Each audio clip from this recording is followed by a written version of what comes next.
নিবিড় চিৎকার করে বলে। নিবিড়ের চিৎকার শুনে লুঙ্গি পরিহিত মাহিন ও বাহিরে বের হয়ে আসে। আরে আদ্রিতা যে, কখন এলে? শেষ। আদ্রিত বিড়বিড় করে বলে, বাসর না করেই ফেসে গেলি রে আদ্রিত। বাসরটা সেরে ফেললেই ভালো হতো। আরে আদ্রিত, ওটা সারলেই পারতি। আদ্রিত মেকি হেসে বলল, এই তো জগিং এ বের হয়েছিলাম ফুপা। মাহিন আদ্রিতের গায়ে পরিহিত উল্টো টি শার্ট, এলোমেলো চুল, ঘুম ঘুম মুখশ্রী দেখে অদ্ভুত চোখে চেয়ে রয়। মাহিনের দৃষ্টি লক্ষ্য করে আদ্রিত নিচের দিকে তাকাতেই থতমত খায়। শেষমেশ এটাও বুঝি হওয়ার ছিল তার সঙ্গে। আসলে ঘুমু ঘুমু চোখে দ্রুত কাজ করতে গিয়ে খেয়াল করা হয়নি তো। বুঝেছি। তাপসি ইদানিং তোর খেয়াল রাখে না। আমাদের আদ্রিতার বউ দরকার। নিস্তব্ধকে জানাতে হবে দেখছি। মাহিনের সামনে মেকি হাসলেও মনে মনে সে মাহিনের গোষ্ঠী উদ্ধার করে। আরে বেটা, তোর মেয়েকেই তো বিয়েটা করে বসে আছি। তোর কারণে এখন পর্যন্ত বাসরটা পর্যন্ত সারতে পারলাম না, আর তুই আমায় আবার নতুন করে বিয়ে দিতে চাস? শ্বশুরের ষষ্ঠী রে। মাহিন আদ্রিতকে ভেতরে নিয়ে আসে। বউয়ের ঘুমন্ত মুখ আদ্রিত পুনরায় দেখার লোভ কিছুতেই ছাড়তে পারল না। একটু বেহায়ার নির্লজ্জ বউয়ের জন্য হওয়াই যায়, তাতে কি ক্ষতি? বাসন্তী আদ্রিতকে দেখে খুশিতে আত্মহারা। মাহেরিসা বেরিয়ে এসেছে। মাহেরিসার প্রাণ যায় যায় অবস্থা। আর একটুর জন্য ভাই তার আদ্রিত ভাইকে দেখে ফেলেনি। কি কেলেঙ্কারি অবস্থা! মাহেরিসা দাঁত কামড়াতে কামড়াতে ড্রয়িং রুমে এসে দাঁড়ায়। আদ্রিতকে পুনরায় ড্রয়িং রুমে দেখে তার কলিজায় শুকিয়ে এই নির্লজ্জ লোকটা আবার ভেতরে এসেছে কি জন্য?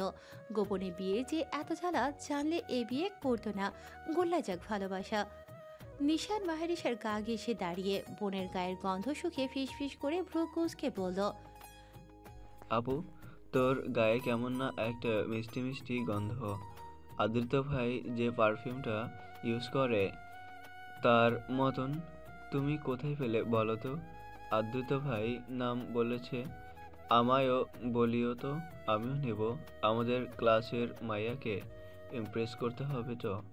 মেয়েটা বাদ্য বেয়াদব। মাহেরিসা ভাইয়ের কথায় চোখ বড় বড় করে চায়। সর্বনাশ, এ লোকের কাছাকাছি যাওয়া এত বিপদ! নিশানকে ধমক দিয়ে দ্রুত কদমে সরে দাঁড়ায় সে। নিশানের কথাখানা পাশ থেকে নিবিড় শুনে ফেলে। সে চট করে গিয়ে আদ্রিতের পাশে বসে। ব্রো, সামথিং ইজ রং, বুঝলে? আদ্রিত গভীর কণ্ঠে বলে। বুঝলাম না। নিবিড়ের কিছু বলার আগেই বাসন্তী তার হাতে বাজারের ব্যাগ ধরিয়ে দেয়। কতদিন পর তার ভাতিজা এসেছে, একটু ভালো মন্দ না খাওয়ালে হয় নাকি? একদমই নয়। বাসন্তী বলল, দেখ কি কাণ্ড, আমার আদৃত বাজান জগিং করতে করতে আমাদের বাসা পর্যন্ত চলে এসেছে, আর তোদের ভাই বোনদের ঘুম থেকে ওঠার নাম থাকে না। এক একটা হয়েছে অবদার্থ। মাহেরিসা বিড়বিড় করে বলে, জগিং করতে নয় মা, তোমার ভাতিজা তোমার মেয়ের ঘরে মেয়েকে আষ্টে পৃষ্ঠে জড়িয়েছিল। জগিং তো বাহানা। আদৃত শেখ, তুমি কত মিথ্যা কথা বলতে পারো আমিও দেখি। বাসন্তী সরল মনে নিশান আর মাহেরিসাকে গল্প করার জন্য আদ্রিতের পাশে বসিয়ে দেয়। মাহিন গিয়েছে ওয়াশরুমে। আদ্রিত নিজের ফোন দিয়ে ছলে বলে কৌশলে নিশানকে পাবজি খেলতে বসিয়ে দেয়। মাহেরিসা বোঝে সবটাই অসভ্য লোকটা ধান্দার সব পুরুষের এক চাহিদা। মাহেরিসা ভিংচি কাটিয়ে। আদ্রিত সুযোগ বুঝে মাহেরিসার দিকে চেপে বসে, ফিস ফিস করে বলে, বউ রুমে চল, বাকি বাসরটা সেরে ফেলি। চুপ থাকুন অসভ্য লোক, বাজে কথা। আমি বললেই বাজে কথা, তাই না? থাপ্পড়ে থাপড়া থাপড়ি করলে আমার কাছে আসবেন না, একদম বলে দিলাম। আদ্রিত বউয়ের পানে ভ্রু কুঁচকে যায়। এই মেয়ে জাতিগুলো এতটা চালাক হয় কি করে? সুযোগ বুঝে এরা ফয়দা লুটতে ছাড়ে না। নমি নিচে নেমে আসে তখন। মাহেরিসা তাকে দেখতেই চট করে সরে বসে, কিন্তু ততক্ষণে নমি যা দেখার দেখে নিয়েছে। নমি আর চোখে আদ্রিতের পানে যায়। আদ্রিত এক পলক নমির পানে চেয়ে গম্ভীর মুখে সঙ্গে সঙ্গে পুনরায় চোখ ঘুরিয়ে নেয়, যেন বউ ব্যতীত পর মহিলাকে চোখ বুলিয়ে দেখাতে তার বড্ড বৃতৃষ্ণা। বাসন্তী এসে নমিকে আদ্রিতের সঙ্গে পরিচয় করিয়ে দেয়। নাওমি মা, এ হচ্ছে আমার ভাতিজা ডক্টর আদৃত শেখ নিবৃত, আর ও নাওমি আদৃত। আমি নিয়ে এসেছি ওকে আমাদের এখানে থাকতে। বেচারের হস্টেলে মানিয়ে নিতে কষ্ট হচ্ছিল। নিবিড়ের পরিচিত, তাই আর আপত্তি করলাম না। নমি মেকি হেসে বলে, ভালো আছেন ভাইয়া? ফাইন। আদ্রিতের ছোট উত্তর। বাসন্তী কথা না বাড়িয়ে নওমিকে মাহেরিসার রুম থেকে কফির মগটা আনতে পাঠায়। নওমি রুমে পৌঁছতেই খাটের পাশে টেবিলের ওপর ছেলেদের পরিহিত দামি হাত ঘড়িটা তার নজর কাড়ে। সে হলফ করে বলতে পারে ঘড়িটা ডক্টর আদ্রিতের। ঘড়িটা হাতে তুলে নেয় সে। রুম থেকে বের হয়ে নওমি ডক্টর মহাশয়কে তীক্ষ্ণ দৃষ্টিতে পরখ করতে ব্যস্ত। ডাক্তার মশাই হ্যান্ডসাম, স্টাইলিশ, শিক্ষিত। না, মাহরিশা আপুর সঙ্গে যদি কোনো চক্কর চলেও থাকে তবে খারাপ না। ফিটফাট পরিপাটি মানুষদের মাঝে মাঝে নৌমির চমকে দিতে বড্ড ভালো লাগে। ফিটফাট লোকজন সহজে চমকায় না, কিন্তু হুটহাট তাদের চমকিত রূপ দেখতে নৌমির খারাপ লাগে না। নৌমির আদ্রিতের পানে এগিয়ে যায়, দাঁত কেলিয়ে হেসে আদ্রিতের দিকে ঘড়িটা এগিয়ে দেয় সে। ভাইয়া, এটা বোধহয় আপনার, নিতে ভুলে গেছেন বোধহয়। I case. হাত ঘড়ির পানে আদ্রিত আর মাহেরিসা বিস্ফোরিত দৃষ্টিতে চেয়ে, যেন ওটা কোনো হাত ঘড়ি নয়, সম্ভবত অজগর সাপ নৌমি হাতে ধরে রেখেছে। নৌমির দুজনের রিয়াকশন দেখে তাই মনে হলো। তুমি কাউকে ভালোবাসো না আপু? নৌমির হঠাৎ প্রশ্নে মাহেরিসা চমকে ওঠে। আজ আকাশে চাঁদ মামার অস্তিত্ব নেই, কেমন গুমট অন্ধকারে চারপাশ আচ্ছন্ন। রুমের ভেতর প্রচণ্ড গরম থাকায় মাহেরিসা ছাদে এসেছে। নৌমি নিজেও গরমে অতিষ্ঠ হয়ে ছাদেই বসেছিল চেয়ার পেতে। দুজনে গল্প করছিল জমিয়ে। তার মাঝে নৌমির হঠাৎ প্রশ্নে মাহেরিসা থমকে যায়। মাহেরিসা সেই বাল্যকাল থেকে যুবতীতে পরিণত হওয়ার মাঝে নিজের অনুভূতিগুলোকে পুনরায় অনুভব করার চেষ্টা করে। প্রত্যেক মানুষের অতীতেই থাকে সুখ দুঃখের সংমিশ্রণ। তার জীবনেও এর ব্যতিক্রম কিছু নয়। আচ্ছা, মাহেরিসা কাউকে ভালোবাসে? কাকে? আদ্রিতকে? আসলেই আদ্রিত যখন বিদেশ গেল মাহেরিসার বড্ড কষ্ট হয়েছিল, কিন্তু মুখ ফুটে কাউকে কিছু বলার সাহস পায়নি। বলতে গেলে তার যে বয়স হয়নি, এক নতুন অনুভূতির সঙ্গে পরিচিত হয়েছিল সে। বুকের মাঝে এক সূক্ষ্ম ব্যথা অনুভব করেছিল সে। সময়ের সাথে সাথে তা বিলীন হয়ে গিয়েছিল, কিন্তু তার আদুভাই দেশে ফিরে আসার পরে পুনরায় আন্দোলন শুরু করেছিল তার মাঝে। সেদিন যখন সবাই বের হয়ে গেল আদ্রিতকে সে প্রশ্ন করেছিল, আমায় ভালোবাসেন আদ্রিত ভাই? কেন বিয়ে করতে চাইছেন আমায়? যে আমায় ভালোবাসে না তাকে আমি বিয়ে করব না। মাহেরিসার মুখশ্রী তখন আদ্রিতের হাতের কবজায়। আদ্রিত শুধু তার কপালে কপাল ঠেকিয়ে ফিসফিস করে বলেছিল, জানি না, বিশ্বাস কর মেরিগোল্ড, একটা সুযোগ দে, কথা দিচ্ছি তোকে ভালোবাসার চাদরে আগলে রাখবো। মাহেরিসা কি হয়েছিল কে জানে, হয়তো সেদিন আদ্রিতের কথায় সে এক অদৃশ্য ভরসা পেয়েছিল। কোনো এক ঘোরে সে নিজের মাথাটা আদ্রিতের বুকের উপর রেখেছিল। তার আদুভাইয়ের স্পন্দন শ্রবণ হতেই সে শান্ত হয়ে গিয়েছিল। আপুই। নৌমিটাকে মাহেরিসার ভাবনার ছেদ ঘটে। মাহেরিসা শুকনো ঢোক গিলে সে স্পষ্ট বুঝতে পারছে নৌমি হয়তো কিছু আঁচ করতে পেরেছে, নয়তো সকালে ঘড়িটা আদ্রিতের হাতে দিয়ে দুজনকে চমকে দিত না। তখনকার মতন আদ্রিত কোনো রকমে পার হলেও সে তো আর পার হতে পারবে না। সকালে কাছে মা ছিল, অতপর সে কলেজে যাওয়ার দরুন প্রশ্নগুলো জমা ছিল, এখন করার পালা। মাহেরিসা হেসে বলল, তোমার কি মনে হয় নওমি? নৌমি প্রশ্নটা করেও পড়ল বিপাকে। দাঁত কেলিয়ে হেসে চতুরতার সহিত বলল, আমি যদি ভুল না হই তবে আদ্রিত ভাইয়া। শোনো নওমি, তোমার আদ্রিত ভাইকে আমি ও ভালো টালো মোটেও বাসি না। তোমার আদ্রিত ভাইয়া আমায় জোর করে কবুল বলিয়ে বিয়ে করেছে। নৌমি হতভম্ব বদনে চোখ বড় বড় করেছে। এতটাও সে আশা করেনি ডিরেক্ট বিয়ে। এই দেখ, ঠিক এই গালটাতে থাপ্পড় মেরেছিল কষিয়ে। টেকনিক খাটিয়েও কাজ হয়নি, উল্টো থাপ্পড় খেতে হয়েছে বিশাল জোরে। এবার নৌমির ভিমড়ি খাওয়ার পালা। প্রচণ্ড বিস্ময়ে সে বাকরুদ্ধ। তাই বলে সোজা থাপ্পড়? ভাইয়া তো পুরাই আগুন। আগে বললে তোমার বিয়েতে আমি সাক্ষী হতাম আপুমনি। এমন আশ্চর্যের বিয়ের সাক্ষী হয়ে নিজেকে ধন্য মনে করতাম গো। আগুন না ছাই অসভ্য ডাক্তার? নৌমি মিটমিটিয়ে হাসে ফিস ফিস করে মাহেরিসার কানে কানে বলল, অসভ্য বলেই বুঝি তোমায় রাতে আদর সোহাগ করতে আসে? ব্যাপারটা মোটেও খারাপ না কিন্তু আপুমনি। মাহেরিসা বিস্ফোরিত দৃষ্টিতে চায়। মাহেরিসা দুগাল লজ্জায় লাল হয়। অশুভ মেয়ে বলছো কি গো? আমি কিন্তু দেখে ফেলেছি তোমার অশুভ ডাক্তারকে গাছ বেয়ে নামতে। অত হ্যান ত্যান করে আমার কাছে লাভ নেই গো। মাহেরিশা আরও বেশি লজ্জা পাচ্ছি। শেষ পর্যন্ত তার চেয়ে বয়সী ছোট মেয়েটার থেকে তার লজ্জা পেতে হচ্ছে। সব হচ্ছে তার বদমাইশ আদু ভাইয়ের জন্য। কি হলো, কাল এসে সবখানে তার প্রেস্টিজ পাঞ্চার করে দিয়ে গেল। নমি মাহেরিশাকে লজ্জা পেতে দেখে কথা কাটাতে অন্য টপিক তুলল। আচ্ছা ওসব বাদ দাও, তোমরা কি ছোট থেকে পরিচিত ছিলে আপু? মাহেরিশা মাথা নাড়ে। শুধু পরিচিত ছিলাম না, লোকটার কারণে সারাক্ষণ কাঁদতে হতো আমায়।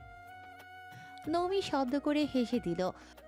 আচ্ছা এ মারু আপু, তোমাদের ছোটবেলার কাহিনী শোনাও না আমায়। নমি উৎসাহের সহিত আবদার করে। সে থুতমায় হাত ঠেকিয়ে বসে, ভীষণ উৎসাহিত দেখাচ্ছে তাকে। মাহেরিশা নিজেও বলতে লাগে, শোনো নাওমি, আমার বাবার 3 বন্ধু, সুজন, নিস্তব্ধ আর সৃজন আঙ্কেল। আদৃত ভাইকে দেখেছো? সে আমার সম্পর্কে মামার ছেলে হলেও বাবা আর নিস্তব্ধ আঙ্কেল বন্ধু। নিস্তব্ধ নামটা শুনতেই নৌমি ক্ষণপল থমকায়।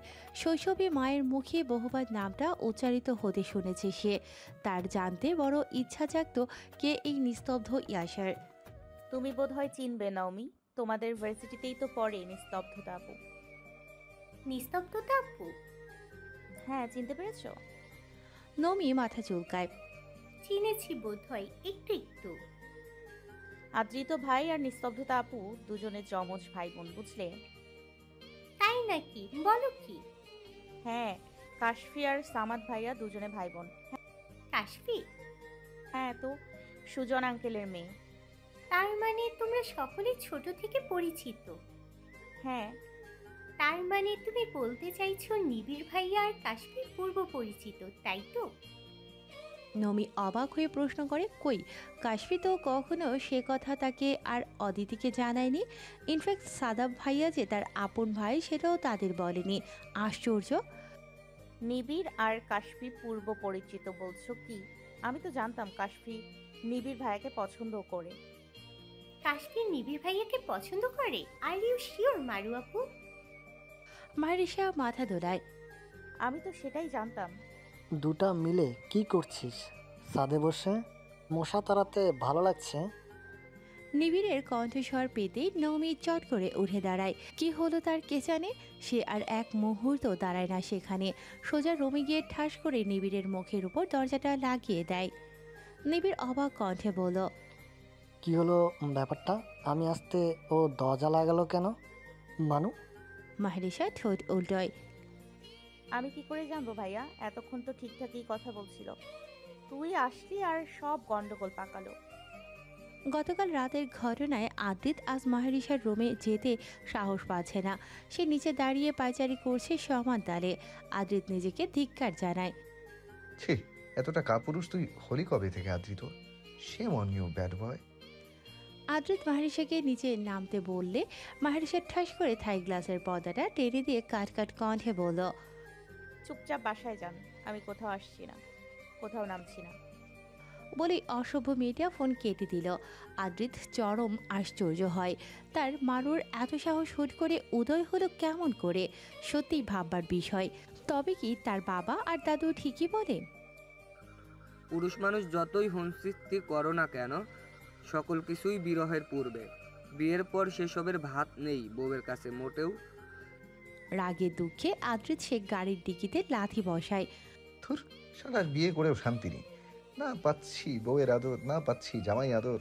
ছ্যা, সারা জীবনটাই বেতনার। তখন রাত 12টা প্রায়। নিস্তব্ধতা দেখেছে ভাই তার আজ বাসায় দ্রুত ফিরেছে, এটাই সুযোগ। নিস্তব্ধতা রোমময় পায়চারি করছে আর সাদাবকে ফোন করে যাচ্ছে সমান তালে। সাদাব ঘুম ঘুম চোখে ফোন রিসিভ করে। ইদানিং তার হয়েছে বড্ড জ্বালা। মাঝরাতে সে ঘুমোলেই কর্কশ শব্দ তুলে তার অভদ্র ফোনটা বেজে ওঠে। মেজাজটা এত গরম হয় তার ইচ্ছে করে গিয়ে ওপাশের ব্যক্তিকে থাপড়ে গাল ফাটিয়ে দিক, কিন্তু হায় আফসোস, ওপাশে থাকা ব্যক্তির গাল ফাটানোর সৎ সাহস তার নেই। কই তুই? জান নামে কি সমস্যা তোর নিরো? ঘুমাচ্ছি তো, ডোন্ট ডিস্টার্ব মি প্লিজ। তোর ডিস্টার্বের গুল্লি মারি, বের হবি তুই এক্ষুনি? বললাম তো আমি জাহান্নামে। তুই ওখান থেকেই বের হয় এক্ষুনি। সাদাব মেজাজ খিচিয়ে বলল, এক্ষুনি মানে কি নিরো? ফাজলামি নাকি? এত রাতে বের হয়ে কি করব? গরুর ঘাস কাটবো? এখনই মানে এখনই। আমি বললে কাটবি ঘাস, সমস্যা কোথায়? তুই কি চাস আমি আন্টিকে কল করি? আন্টিকে ফোন দিয়ে বলবো যে তার ছেলে সিগারেট খায় প্রতিদিন, একটা দুটো নয়, ডজন খানেক। বলবো, সামলাতে পারবি তো? সাদাপের ঘুম পালায় মুহূর্তেই লাফ দিয়ে উঠে বসে সে। এই ডাহা মিথ্যা কথাটা বলতে তোর কলিজা বাঁধবে না? হুম, একদমই না, প্রমাণ আছে কিন্তু। সাদাব হাঁস করে। মেয়েটা এত জ্বালাতন করে আমায়। সাদাব দাঁতে দাঁত চেপে বলল, আসছে রাত। অগত্যা কোনো উপায় না পেয়ে সে কোনো রকমে পাশ থেকে টি শার্টটা তুলে গায়ে জড়ায়। বাইক ছুটায় সকলের আড়ালে, এসে থামে ওসমান ভিলার সামনে। দেখতে পাই নিস্তব্ধর বাচ্চাটা মাথায় ঘুমটা তুলিয়ে চুপি চুপি নেমে আসে। সাদাব হাই তুলে বলল, কোথায় যাব? নিস্তব্ধতা বাইকের পেছনে বসতে বসতে দাঁত কেলিয়ে হেসে বলল, আইসক্রিম খেতে। সাদাফের মেজাজ চড়ে, সে কটমট করে চাইল। তোর কি মনে হয় রাত 1টার সময় ব্যাটারা না ঘুমিয়ে তোর আইসক্রিম খাওয়ার জন্য ওয়েট করে দোকান খুলে বসে আছে? নিস্তব্ধতা নির্লিপ্ত কণ্ঠে বলল, অবশ্যই খোলা না থাকলে তুই খোলাবি, সমস্যা কোথায়? তোর কি আমার দেশের প্রেসিডেন্ট মনে হয় যে আমি যা বললাম আমার ব্যাটারা তাই শুনলো? একদিন না হয় হলি আমার জন্য প্রেসিডেন্ট, সমস্যা কোথায়? আর তুই কেন বাইকে উঠছিস? তোর বাপ যদি জানে তার মেয়েকে আমি বাইকে চড়িয়েছে, আমি আস্ত চিবিয়ে খাবে। সে জানবে কেমন করে? তুই বলবি।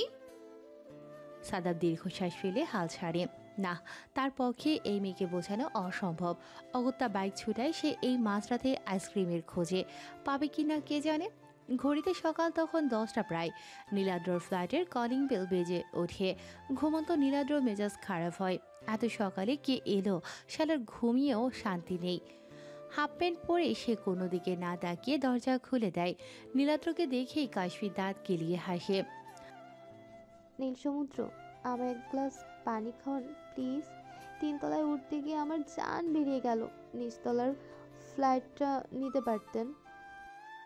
কাশফির চোখে আজ চশমার উদয় ঘটেছে। ইদানিং সে বড্ড কম দেখতে শুরু করেছে চোখে। ডাক্তার তাকে চশমাটা সাজেস্ট করেছে। বলতে গেলে চশমা ছাড়া এখন এক প্রকার সে সবটা আবছাই দেখে। নৌমির ব্রাম তার হয়েছে। কাশফির মনে হচ্ছে আজকাল বোধহয় সে একটু চশমাটা পরে বেশি দেখতে শুরু করেছে। নয়তো নীলাদ্রর মতো দামড়া ছেলের পরনে হাফ প্যান্ট দেখতে পায় কি করে? এত বড় দামড়া ছেলে হাফ প্যান্ট পরে নাকি? দরজা খুলে চশমা পরিহিত কাশফিকে দেখে নীলাদ্রর চোখ কপালে। নিচের দিকে তাকিয়ে সঙ্গে সঙ্গে ঠাস করে দরজা লাগিয়ে দেয় সে কাশফির মুখের সামনে। কাশফির চোখ টিপ টিপ করে যায়। কি হলো ব্যাপারটা? কাশফি দরজা ধাক্কায় পুনরায় খোলে না। 2 মিনিট পার হয়। নীলাদ্র দরজা খুলে। কাশফি এবারে নিজের চশমাটা চোখ থেকে খুলে পরিষ্কার করে পুনরায় চোখে দেয়। না, এবারে ঠিক আছে। এই তো নীল সমুদ্র, কি সুন্দর লুঙ্গি পরে আমার সামনে একদম বাঙালি স্টাইলে দাঁড়িয়ে। বাবা, দারুণ বাঙালিয়ানা। এই তো ঠিক আছে, আমার চোখে সমস্যা হয়নি। তবে হাফ প্যান্টের বদলে এবার লুঙ্গি, বাবা ভালোই উন্নতি, ব্যাপার না। নীলাদ্র বাসা তন্ন তন্ন করে খুঁজে প্যান্ট না পেয়ে শেষমেশ লুঙ্গি পরতে বাধ্য হয়েছে। আশ্চর্য, তার এত এত প্যান্টগুলো গেল কোথায়?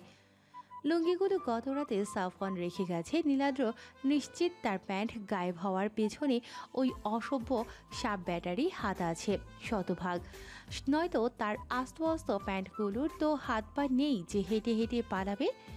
এসব লুঙ্গি পরা কি তার সাজে? নীলাদ্র কোনো রকমে গিট দিয়েছে মনে হচ্ছে। এ বুঝি খুলে পড়ল বলে কোনো রকমে ধরে আছে সে। ভাগ্যিস নিচে হাফ প্যান্টটা ছিল। এমন সাংঘাতিক ঝুঁকিময় বস্তু কেউ পরিধান করে? আশ্চর্য। নীল সমুদ্রের হাত দিয়ে লুঙ্গি ধরে রাখার স্টাইল দেখে কাশ্মীর মিটিমিটি হাসে। এই মেয়ে, সমস্যা কি তোমার? এভাবে রাক্ষসীর মতো হাসছো কেন? Wait wait, 1 minute wait. তুমি আমার ফ্ল্যাটে কেন? তার চাইতে বড় কথা, আমার ফ্ল্যাট চিনলে কেমন করে তুমি, কাশি? নীলাদ্র শোনা চাই। এই যে সাফওয়ান ভাইয়ের সঙ্গে এসেছি। এই যে আজ তো নীল সমুদ্র, আমার বাকি গল্পটা শোনাবেন না? অর্ধেক গল্প বলে সেই যে উধাও হলেন। কাশফির কণ্ঠে তীব্র উৎসাহ উত্তেজনা। সে